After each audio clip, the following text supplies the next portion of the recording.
রক্ত এখানে দেবো, যাবো না যদি এই সরকার এই বন্ধ না করে, ইন্টিম যদি এই গুলিকা স্টুডেন্টের উপর হামলা করা বন্ধ না করে।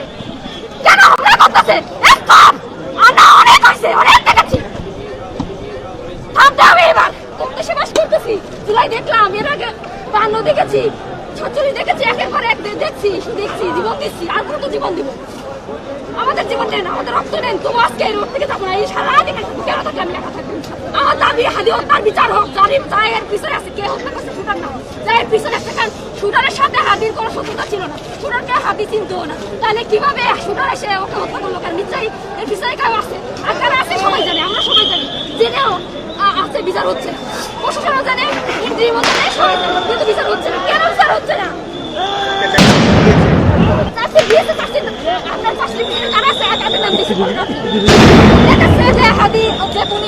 ধরে নাই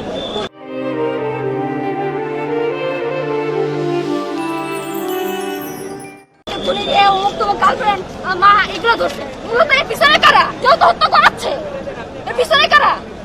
পিছনে যারা আছে তাদেরকে কেন ধরতেছে না? শুধু রেগুলার হত্যা দেখছি, আর হত্যা হুমকি দেখতেছি, মানুষের হত্যা হুমকি দেখছি, কারো কাপড় দিয়ে যায়, এগুলো দেখতেছি।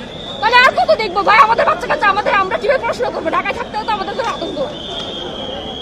আমরা অনেক স্বপ্ন নিয়ে আমাদের বাইরে পাঠাইছি যাতে আমরা হাই লেভেলে চাই, কিন্তু সেখানে আমাদের দেখছে জীবন দিতে হচ্ছে।